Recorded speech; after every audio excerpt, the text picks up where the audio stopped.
आदाब, आप सभी का इस्तकबाल है हमारे इस खास प्रोग्राम चलती रहेगी जिंदगी में और मैं हूं आपके साथ तरन्नुम अली। 2021 में वैक्सीन का इंतजार खत्म हुआ। डीसीजीआई ने सीरम इंस्टीट्यूट ऑफ इंडिया और भारत बायोटेक की कोरोना वैक्सीन को इमरजेंसी यूज की आखिरी मंजूरी दे दी है।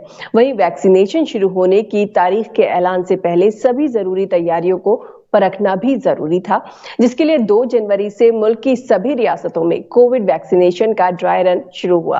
कैसी तैयारियां देखने के लिए मिली इस ड्राई रन में, इस पर ज्यादा बात करने के लिए हमारे साथ हैं हमारे नुमाइंदे दिल्ली से रंजीता झा, श्रीनगर से परवेज भट्ट। आप दोनों का ही इस्तकबाल है हमारे इस खास प्रोग्राम में। नाज़रीन, आप भी हमें कॉल कर सकते हैं, हमारे नंबर्स लगातार आपकी टीवी स्क्रीन पर फ्लैश हो रहे हैं। और हाँ, जब भी आप हमें कॉल करें तो अपने टीवी की आवाज बंद कर दें, हमें इंतजार रहेगा आपके सवालों का। रंजीता, सबसे पहले आपसे बात करेंगे, आप दिल्ली से हमारे साथ हैं। ये जो ड्राई रन हुआ, ये कितना कामयाब रहा? क्या इसमें कुछ खामियां भी देखने के लिए मिली?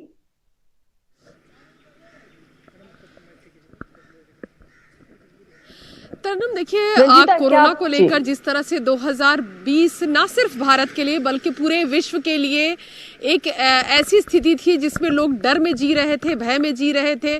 तमाम बंदिशें लगा दी गई, पूरे देश को लॉकडाउन कर दिया गया, स्कूल कॉलेजेस बंद कर दिए गए और लगातार ये कोशिश की गई हर सरकार की तरफ से कि इस कोरोना जो महामारी है उसमें ज़्यादा से ज़्यादा लोग चपेट में ना आ पाए।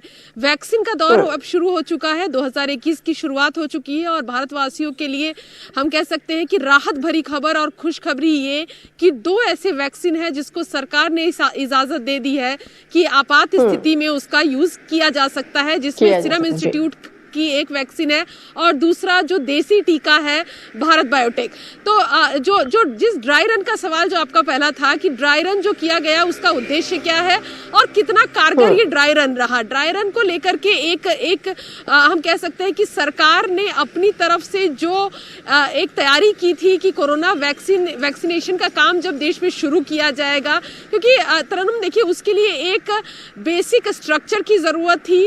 राज्यों से कोऑर्डिनेशन केंद्र किस तरह से करता है, किस राज्य में कितने वैक्सीन की जरूरत है और उसका जो ट्रायल है किस तरह से वो किया जाएगा, क्योंकि वैक्सीन को एक सर्टेन टेम्परेचर पर रखना है, यानी कि कोल्ड स्टोरेज के लिए उसको रखना होता है, वो सबसे अहम होता है क्योंकि टेम्परेचर का बहुत महत्व है। शायद यही कारण है कि सीरम इंस्टीट्यूट के वैक्सीन को जिसको सबसे पहले भारत में इजाजत दी गई, उसकी जो सबसे बड़ी खासियत थी वो यही थी कि वो रेफ्रिजरेटर में भी रखा जा सकता है। इसका मतलब कि कहीं ना कहीं उसको इस वजह से भी आगे रखा गया क्योंकि रेफ्रिजरेटर जो है वो आसानी से हर जगह मूव किया जा सकता है, हर परिस्थिति में लोगों के पास अस्पताल में क्लिनिक जो जगह है वहाँ उपस्थित रहता है, तो बहुत ज़्यादा तैयारी की ज़रूरत नहीं होती जब रेफ्रिजरेटर में भी वैक्सीन को रखा जा सकता है। तो यानी कोल्ड स्टोरेज से लेकर वैक्सीनेशन के सेंटर तक और वहाँ सेंटर पर वैक्सीन लगाने से लेकर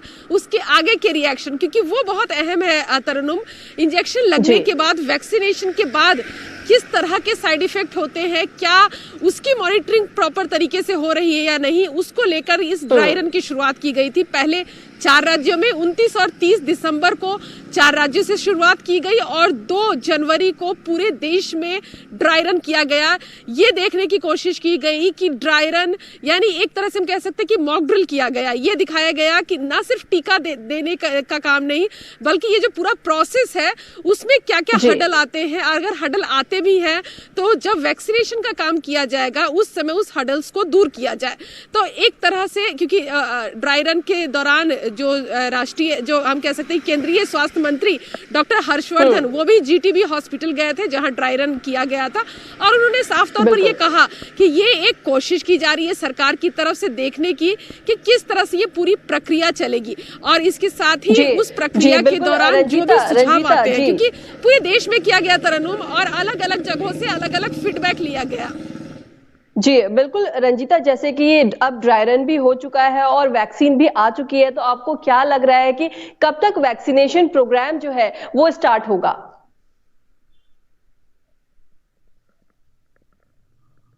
जी देखिए, वैक्सीनेशन प्रोग्राम की अगर बात करें तो अभी थोड़ा वक्त लग सकता है, क्योंकि अभी 2 कंपनियों को ये हम कह सकते हैं इजाजत सरकार ने दी है कि वो आपात स्थिति में टीका का इस्तेमाल कर सकते हैं। सीरम की जो टीका है उसको पूरी तरह से इजाजत दी गई है, लेकिन एक जो भारत बायोटेक को लेकर जो एक भ्रांति थी, लगातार जो ये बातें कही जा रही है कि 3rd फेज का ट्रायल उसका चल रहा है, उसके डेटा उन्होंने अभी तक सरकार को या डीसी जो ड्रग कंट्रोल है उसको नहीं दिया है। तो ऐसे में जब भारत बायोटेक का टीका अगर कोई लगाता है तो उसको सेल्फ डिक्लेरेशन देना होगा, यानी आप एक पेपर साइन करेंगे, आप बताएंगे, आप कहेंगे कि ये भारत बायोटेक का जो वैक्सीनेशन है वो उनको चाहिए, वो लगाना चाहते हैं और उसके लिए पूरी तरह से उनकी जिम्मेदारी है, तब भारत बायोटेक का जो वैक्सीन है वो यूज किया जाएगा। लेकिन सीरम का जो वैक्सीन है उसके लिए इस तरह की कोई भी पेपर आपको साइन करने की जरूरत नहीं है। सबसे महत्वपूर्ण जो रहेगा तरन्नुम वो ये कि ऐप जो है कोविन ऐप जिसको सरकार ने लॉन्च किया है इस पूरे प्रोग्राम के लिए, वो सबसे अहम रहेगा। आप अगर वैक्सीनेशन करवाना है पूरी परिवार का और आप ये चाहते हैं कि आपको वैक्सीन पड़े, तो उसके लिए कोविन ऐप जो है पहले उस पर आपको रजिस्टर होना पड़ेगा। ये पूरी प्रक्रिया ऑनलाइन रहेगी, रजिस्टर करना पड़ेगा आपको और आपके जो तमाम जो दस्तावेज आपसे मांगे जाएंगे वो आपको ऑनलाइन अपलोड करना है और उसके बाद फिर आपको तारीख दी जाएगी कि इस तारीख को इस सेंटर पर आपको जाना है और वहां आपका वैक्सीनेशन होगा। इसका मतलब जो कोविन ऐप है इसका जिक्र हर्षवर्धन ने भी किया था। उन्होंने कहा कि अभी 1st फेज का वैक्सीनेशन शुरू होने वाला है। आने वाले समय में ये माना जाए कि आने वाले 10 से 15 दिनों में पहले फेज जिसमें हेल्थ वर्कर और फ्रंटलाइन वर्कर्स को चिन्हित किया गया है, जिनकी संख्या 3 करोड़ है पूरे देश में, उनको सबसे पहले वैक्सीन दिया जाएगा। तो उनकी रजिस्ट्रेशन की प्रक्रिया शुरू हो चुकी है कोविन ऐप के जरिए। जी बिल्कुल रंजीता, और एक बार मैं फिर आपके पास वापस आऊंगी। हमारे साथ बने हुए हैं श्रीनगर से परवेज भट्ट। परवेज भट्ट, जैसे कि रंजीता ने हमें बताया कि एक ऐप बनी हुई है कोविन ऐप और इसी पर रजिस्ट्रेशन होगा, आपको अपने दस्तावेज इस पर अपलोड करने होंगे और उसके बाद ही वैक्सीनेशन आपका हो पाएगा। तो वहां पर आप बता पाएंगे क्या कितने लोग इस चीज से अवेयर है और जो ड्राई रन रहा वहां पर उसका कैसा रिस्पॉन्स रहा?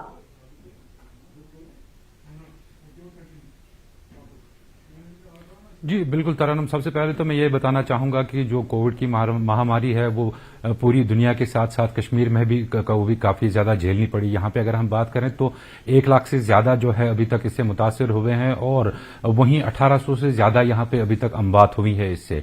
तो काफी जो ड्राई रन है यहाँ पे लोगों को काफी उम्मीदें वाबस्ता थी उससे और काफी खुश भी हुए लोग जब ये ड्राई रन हुआ। यहाँ पे अगर हम बात करें जम्मू कश्मीर यूटी में तो 3 अजला में 3 डिस्ट्रिक्ट्स में ये ड्राई रन किया गया। जम्मू में किया गया, कुलगाम में किया गया और श्रीनगर में यहाँ पे ड्राई रन किया गया। श्रीनगर में 3 हॉस्पिटल्स में यहाँ पे किया गया, निशात में किया गया, रैनावारी में किया गया और बटमालू में किया गया। जो निशात का जो ड्राई रन था वहां पे जो सारे ऑफिशियल्स थे, हेल्थ ऑफिशियल्स थे, वो सारे आए थे वहां पे और वहां पे उन्होंने पूरी तरह से जो डेमो है इसका और किस तरह से इसका डिस्ट्रीब्यूशन होगा, यहाँ पे तरन्नुम मैं आपको बता दूं डिस्ट्रीब्यूशन पार्ट सबसे अहम है इसका कि इतने मैसिव पैमाने पे ये करना है, इतने बड़े पैमाने पे ये वैक्सीनेशन करना है, तो इसका डिस्ट्रीब्यूशन कैसे रहेगा वो बहुत इंपॉर्टेंट इसमें एक फैक्टर रहता है। तो यहाँ पे खुशाइंद बात यह है कि जो यहाँ पे ऑलरेडी जो वैक्सीनेशन प्रोसेस जो यहाँ पे चल रही थी, जो बाकी वैक्सीन्स हैं उसका जो मॉड्यूल है, जो उसका इंफ्रास्ट्रक्चर है वो यहाँ पे जो डिस्ट्रिक्ट हेल्थ अथॉरिटीज हैं उनके पास वो मौजूद है।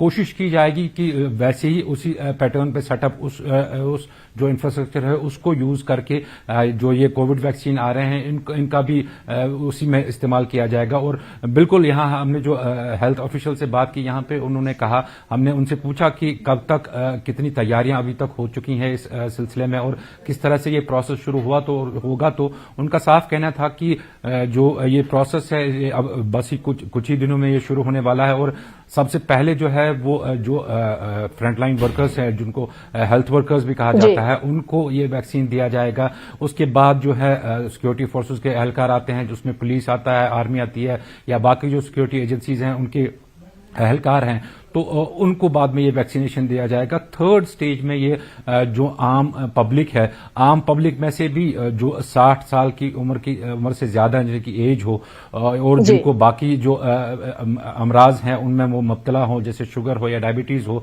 उनको ये वैक्सीन सबसे पहले दिया जाएगा। तो एक अंदाजा लगाया जा रहा है कि यहाँ जम्मू कश्मीर में अगर हम बात करें तो सितंबर तक ये वैक्सीन जो है वो आम आबादी तक पहुंचेगा। अगर अभी की हम बात करें तो अभी यहाँ पे जो इंतजामिया है, चाहे जिला इंतजामिया की हम बात करें या फिर हम हेल्थ अथॉरिटीज की बात करें, तो तैयारियां जोरों से चल रही हैं। तैयारियां इसी बात की चल रही हैं कि तकरीबन 15 लाख वैक्सीन फर्स्ट फेज में यहाँ पे हेल्थ वर्कर्स को देने हैं श्रीनगर डिस्ट्रिक्ट में सिर्फ। तो ये एक मैसिव टास्क है, इसके लिए काफी सारा फील्ड वर्क करना पड़ेगा पहले। बिल्कुल जो हमारी जिला इंतजामिया से यहाँ पे बात हुई तो उनका साफ कहना था कि जिस तरह जब ये कोविड शुरू हुआ था, जिस तरह से उस टाइम एक मुहिम चलाई गई थी जहां पे जो होटल्स वगैरह हैं, होटल्स को ऑक्यूपाई किया गया था यहाँ पे, वहां पे वैक्सीनेशन सेंटर्स खोले जाएंगे, या जो ऑलरेडी जो हेल्थ इंस्टॉलेशंस हैं जहां पे या कहीं पे पीएचसी है या कहीं पे डिस्ट्रिक्ट हॉस्पिटल है या जो भी हेल्थ इंस्टॉलेशंस हैं वहां पे वैक्सीनेशन सेंटर्स खोले जाएंगे। और मेन जो सेंटर्स हैं वो 5 सेंटर्स यहाँ पे जेएंडके में रहेंगे जहां से ये वैक्सीनेशन का डिस्ट्रीब्यूशन होगा। जो इसके लिए लवाजमात हैं जैसे रेफ्रिजरेटर वगैरह है, इसका जो टेम्परेचर का ख्याल रखना है वो उस सब का भी ध्यान रखा जाएगा। और वो सारे बहुत अहम जरूरी चीजें हैं जिनकी तैयारी होना बहुत जरूरी है। हमें इस लेवल पे तैयार रहना होगा कि अभी तो ड्राई रन हुआ है और जब वैक्सीनेशन शुरू हो जाएगा तो हमें उसमें क्योंकि कामयाब होना ही है तो तैयारियां हमारी पहले से बहुत सॉलिड होनी चाहिए। जैसे आपने बताया परवेज, आप शूट भी कर रहे थे, ड्राई रन आपने शूट भी किया, तो वहां पर आपने देखा होगा क्योंकि पिछले साल 2020 की बात करें तो लोगों को बहुत इंतजार था वैक्सीन का। अब जब वैक्सीन आ चुकी है, वैक्सीनेशन शुरू भी हो जाएगा कुछ दिनों में, आपने बहुत सारे लोगों से बात की होगी, तो क्या रिस्पॉन्स है उनका? वो कितना खुश है कि वैक्सीन अब आ गई है और कुछ ही दिनों में लोगों तक पहुंच जाएगी?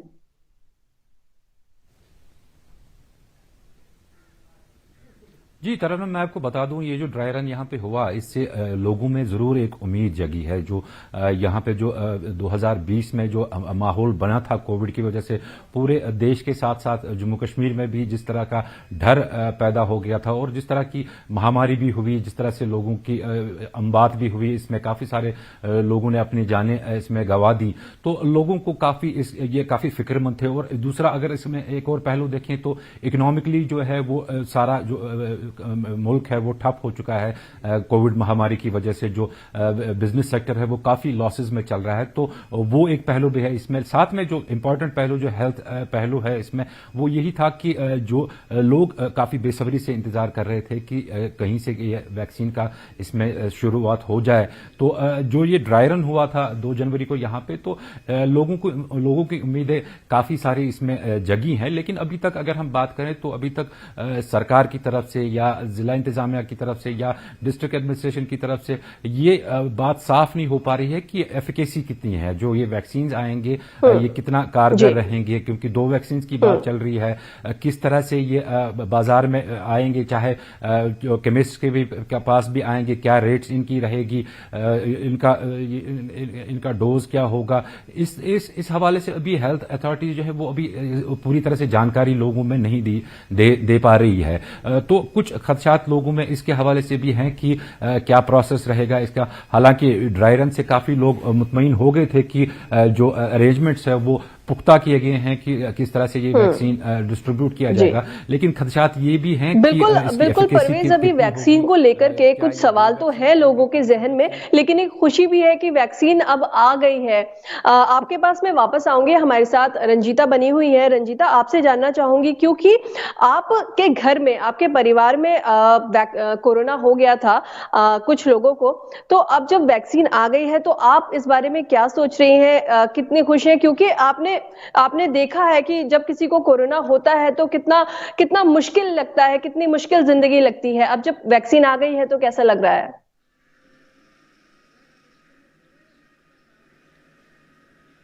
तरन्नुम देखिए, बहुत पर्सनल सवाल ये है, क्योंकि कोरोना कहीं ना कहीं हर इंसान को अंदर तक झकझोर के रखा। मेरे परिवार का जिक्र आपने किया, मैंने बहुत करीब से इस पूरे संघर्ष को देखा है।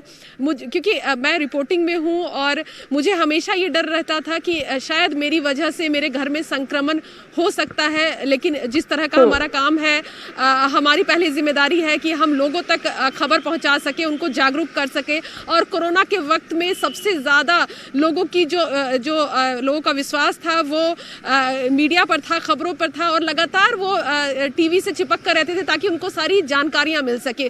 उस दौरान मैं आपको बताऊं कि अप्रैल का वो महीना था जिस समय मेरे घर में कोरोना हुआ था। मेरे पति और मेरी 5 साल की बेटी को कोरोना पॉजिटिव वो पाए गए थे।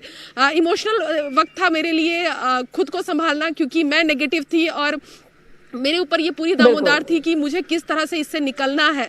जब आपके सामने आपकी बच्ची जो कोरोना पॉजिटिव है उसको संभालने की जिम्मेदारी हो, तो कहीं ना कहीं एक पत्रकार के साथ साथ एक माँ भी आप होती हैं और बखूबी आपको इन चीज़ों को देखना पड़ता है कि आप किस दौर से गुजर रही हैं। वो 24-25 दिन जब मैं होम क्वारंटीन अपनी बेटी के साथ थी, उस समय न सिर्फ खबर बल्कि मैं ये भी सोचती रहती थी कि जिस परिवार में ये चीज़ें हो रही है वो कितने संघर्ष के साथ गुजर रहे होंगे। तरन्नुम, आपको याद होगा जब लॉकडाउन पूरे देश में हुआ था, उस समय प्रवासी मजदूरों की तस्वीरें जो दिल्ली एनसीआर से वो अपने प्रदेश की तरफ कूच कर रहे थे, उत्तर प्रदेश और बिहार की तरफ जा रहे थे, वो जो तस्वीर थी वो झकझोर देने वाली तस्वीरें थी।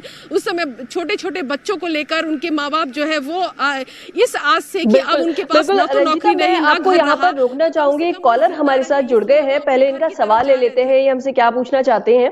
हेलो जी, बताएं क्या सवाल है आपका।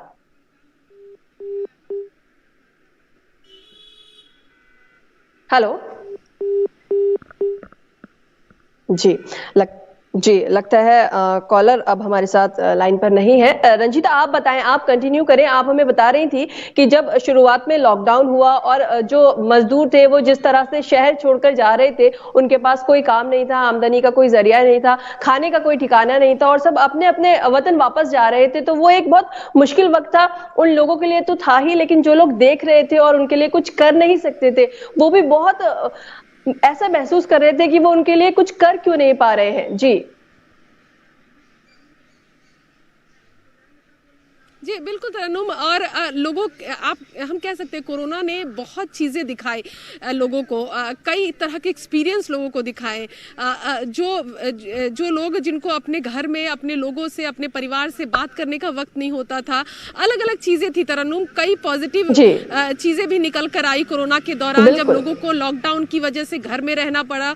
तो उनका कई लोगों से जब हमारी बात होती थी तो वो कहते थे कम से कम इस वक्त को हम अपने लोगों के बीच इस्तेमाल कर रहे हैं।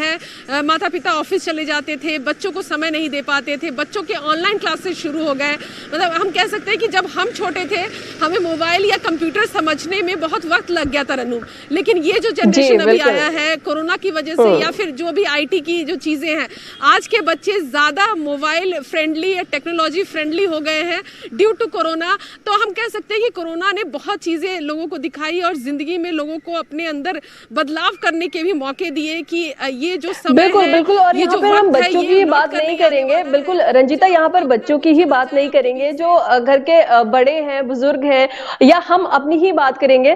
तो बहुत सारे जिंदगी में ऐसे काम थे जो हम करना चाहते थे, जिनके लिए वक्त नहीं मिल रहा था, तो वो भी हम कर पाए, वो हम सभी ने किया। बहुत सारे लोगों ने कुछ कुछ नई चीजें जिंदगी में ट्राई की, अपने आप को पहचाना, जिंदगी को पहचाना। हम लोग इस भागदौड़ भरी जिंदगी में क्या मिस कर रहे थे वो हम लोगों ने जाना। हम आपसे और भी बात करेंगे। कॉलर यहाँ पर हमारे साथ जुड़ गए हैं। हेलो जी, बताएं क्या सवाल है। हाँ सर, मैं पॉजिटिव आया था ना आज से 2.5 महीने पहले। जी, 2.5 महीने पहले। अब ठीक हो गया हूँ, अब 2.5 महीने हो गए। घर वाले तो बाहर नहीं निकलने देते हैं, बोलते हैं सर्दी है बस घर में बैठो। अच्छा, अब जब वैक्सीन अब जब वैक्सीन आ गई है और कुछ ही टाइम में लोगों तक पहुंच जाएगी, तो आपको कैसा महसूस हो रहा है, कैसा लग रहा है कि अब जब वैक्सीन आ गई है, क्या खुश हैं आप? हाँ, खुशी तो है, वैक्सीन आ जाएगा लोग तो खुशी से झूम रहे हैं कि वैक्सीन आ गए, और क्या। जी, बिल्कुल। तो अभी वैक्सीन जब आ गई है, तो अगर वैक्सीनेशन हो भी जाता है, उसमें बहुत हाँ ज़्यादा खुश नहीं होना है, खुश ज़्यादा हाँ नहीं होना है। ये नहीं कि आप मास्क लगाना छोड़ दें या प्रिकॉशंस लेना छोड़ दें। हमें वैसे ही जीना है, मास्क भी लगाना नहीं है और जो वही तो प्रिकॉशंस हम अभी ले रहे हैं, वो सब करना है। और जैसे आपके घर वाले कह रहे हैं कि घर से बाहर मत निकलिए, तो आपको उनकी बात भी माननी है, घर के बाहर नहीं निकलना है। जी। नहीं सर्दी तो है ना इधर बहुत, सर्दी की वजह जी। से नहीं निकलते। जी, बिल्कुल। बहुत-बहुत शुक्रिया आपका हमें कॉल करने के लिए। रंजीता, आप हमें बता रही थी कि आपके घर में भी कोरोना हुआ और आपने इसे एक्सपीरियंस किया। और अब जब वैक्सीन आ गई है, तो आपको खुद अगर पर्सनली आपकी ओपिनियन में जानना चाहूँ, तो आपको कैसा लग रहा है कि अब वैक्सीन आ गई है?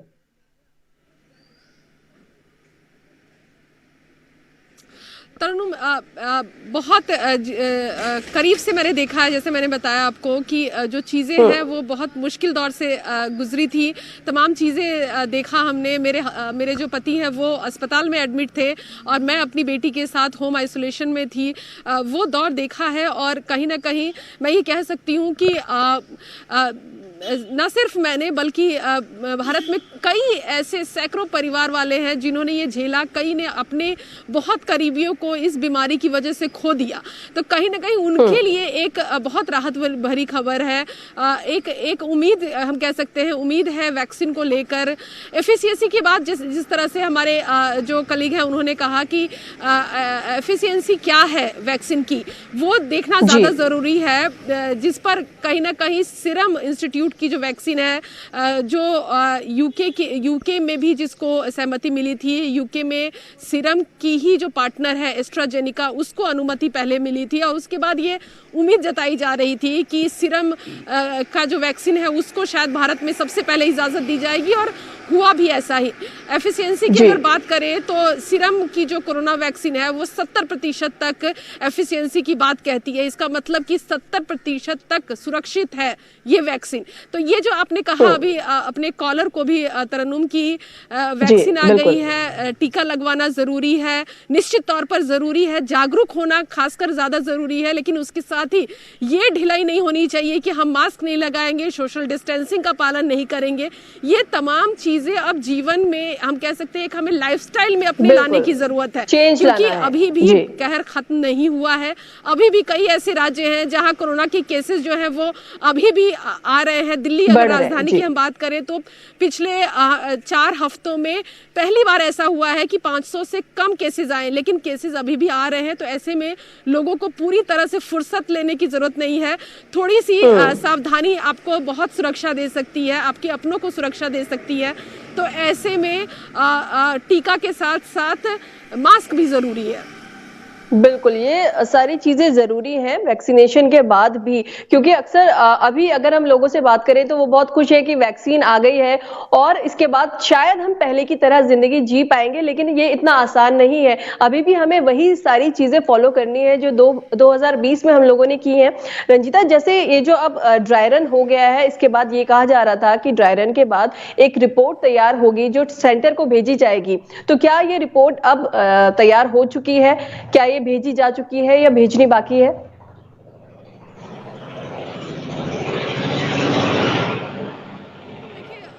जीटीबी हॉस्पिटल, जिसका जिक्र मैंने पहले भी किया था, स्वास्थ्य मंत्री ने वहां दौरा किया और उन्होंने पूरे जानकारी जो है वो मीडिया से साझा की थी। उन्होंने ये कहा था कि जिस तरह से ड्राई रन किया जा रहा है, अंकित किया गया था कि हर राज्य में जो राजधानी है वहाँ 3 सेंटर होंगे और इसके अलावा जो घनी आबादी वाले जो शहर हैं वहाँ भी जो ड्राई रन के सेंटर हैं वो बनाए जाएंगे। तो वहाँ बनाने के पीछे एक मकसद ये था कि घनी आबादी वाले जो प्रदेश जो शहर है वहाँ कोरोना के केसेस भी कहीं ना कहीं ज़्यादा हुए थे और वहाँ के फीडबैक ज़्यादा अहम रखते हैं। सारे बातों पर उन्होंने यही बात कही थी कि आज जो ड्राई रन किया गया है वो वो कहीं ना कहीं इस ओर इशारा करते हुए कि आने वाले समय में जब वैक्सीनेशन की प्रक्रिया शुरू की जाएगी उस दौरान जो खामियां हैं उसको पहले से जान लेने में ज़्यादा फ़ायदा होगा, ताकि उन चीज़ों को दुरुस्त कर लिया जाए वैक्सीनेशन के वक्त। तो तमाम राज्यों को ये कहा गया था कि जब सेंटर पर आप ड्राई रन करें, जब मॉक ड्रिल करें, और उस समय जो लैप्स हो रहे हैं, जो कमियां दिख रही हैं, जो प्रोन एंड कॉज है, उसको अंकित करते हुए ये जो तमाम चीज़ें हैं वो दस्तावेज जो वो स्वास्थ्य मंत्रालय को केंद्र में भेजा जाए। तो एक एक कर सभी राज्य इस काम को पूरा कर रहे हैं। कई जगहों से फीडबैक भी आया है और ये स्वास्थ्य मंत्री का कहना है कि उन सभी फीडबैक को जब वैक्सीनेशन किया जाएगा उस समय गाइडलाइन में इन सुझावों को भी रखा जाएगा। तो इसी से समझा जा सकता है तरन्नुम कि वैक्सीनेशन की पूरी प्रक्रिया को लेकर सरकार कितनी संवेदनशील है।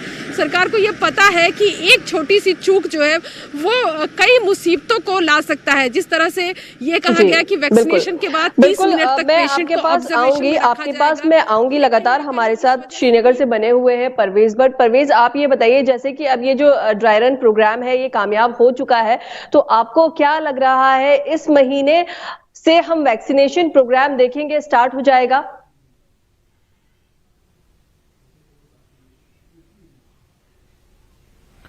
जी तरन्नुम, बिल्कुल। जो यहाँ हमारी बात हुई है हेल्थ ऑफिशियल्स के साथ, तो उनका कहना था कि एक हफ्ते के अंदर अंदर चांसेस हैं कि जो वैक्सीनेशन प्रोसेस है उसका ऐलान किया जाए और वैक्सीनेशन शुरू की जाए। जैसा कि मैंने कहा कि ये एक बहुत बड़ा टास्क है। ये स्टेज वाइज ये इसका डिस्ट्रीब्यूशन होगा, स्टेट वाइज वैक्सीनाइजेशन होगी लोगों की यहाँ पे। तो इसके चलते पहले ड्राई रन के बगैर भी काफी सारी तैयारियां हेल्थ ऑफिशियल्स को करनी है, हेल्थ डिपार्टमेंट को करनी है, ताकि ये सक्सेसफुली जो वैक्सीनेशन है उसका अमल अंजाम में लाया जाए। यहाँ पे मैं आपको बता दूं कि जैसा कि मैंने कहा कि जो यहाँ पे पहले जो वैक्सीनाइजेशन होती थी, जिसमें पोलियो ड्रॉप्स हैं या बाकी जो वैक्सीन होते थे, फ्लू शॉट्स वगैरह होते थे, जो उसका मैकेनिज्म था वो मैकेनिज्म यहाँ पे अभी भी बरकरार है। यहाँ पे सक्सेसफुली आज तक जो है वो वैक्सीनेशन हुई है, चाहे पोलियो की हो या बाकी हो। तो एक मॉड्यूल बना हुआ है यहाँ पे, उसी मॉड्यूल को यूज किया जाएगा इसके लिए, कोरोना वायरस के लिए। दूसरा, जैसा रंजीता भी बता रही थी कि जो ऐप इन्होंने इंट्रोड्यूस की है, कोविन ऐप, उसके चलते लोग रजिस्टर करेंगे अपने आप को इस पे, और उसी के जरिए फिर वो वैक्सीनेशन प्रोसेस जो यहाँ पे शुरू हुई। तरन्नुम, मैं आप यहाँ पे एक और बात आपसे शेयर करना चाहूंगा। ये सिर्फ जानू और सेहत का ये मसला नहीं है। यहाँ पे कश्मीर की इकोनॉमी जो है वो बहुत बुरी तरह हिट हुई है इस कोरोना वायरस की वजह से। यहाँ पे हमने बहुत सारे आज तक अनरेस्ट काफी सारे देखे हैं। 2010 में हमने हालात खराब देखे, 2016 में हालात खराब देखे, 2008 में हमने हालात खराब देखे, लेकिन इतना ज्यादा यहाँ की इकोनॉमी कभी हिट नहीं हुई है जितना इस कोरोना वबा महामारी की वजह से जो यहाँ की इकोनॉमी है वो हिट हुई है। सबसे बड़ा सेक्टर जो यहाँ पे है, जो टूरिज्म सेक्टर यहाँ पे है, वो बुरी तरह से मुतासिर हुआ। यहाँ पे अगर हम हाउस बोट ओनर्स के हवाले से बात करें, होटलियर्स के हवाले से बात करें, या जितने भी टूरिज्म ट्रेड से वाबस्ता लोग हैं, वो परवेज जी, मैं आपको यहाँ पर रोकना चाहूंगी वक्त की कमी की वजह से। बिल्कुल आपका जो कहना है कि कोरोना की वजह से वहाँ की जो टूरिज्म है वो बहुत ज्यादा मुतासिर हुई है, क्योंकि ये जो वक्त होता है वहां पर सिर्फ कश्मीर की ही बात नहीं, जो बाकी के भी हिल स्टेशंस हैं, लोग स्नोफॉल देखने जाते हैं, वहां का जो मौसम होता है उसको देखने के लिए जाते हैं। लेकिन ये जो कोरोना का एक वक्त ऐसा है कि हर जगह ये जो एक टूरिज्म है वो डिस्टर्ब हुआ है, लोग जाने से घबरा रहे हैं क्योंकि टेस्टिंग वगैरह भी सभी जगह हो रही है एंट्री पर। तो एक मुतासिर तो हुआ है टूरिज्म। आपका हमारे साथ जुड़ने के लिए, और रंजीता आपका हमारे साथ जुड़ने के लिए, तमाम जानकारी देने के लिए बहुत बहुत शुक्रिया। तो नाजरीन, फिलहाल हमें दीजिए इजाजत, आपसे फिर मुलाकात होगी। लेकिन हाँ, अगर वैक्सीनेशन हो भी जाता है तो भी आपको एहतियात रखनी है, मास्क लगाना है, सारी प्रिकॉशंस लेने हैं। ड्राई रन किया गया जो कि कामयाब हो गया है और अब जल्द ही वैक्सीनेशन प्रोग्राम शुरू हो जाएगा। फिलहाल दीजिए इजाजत, आदाब।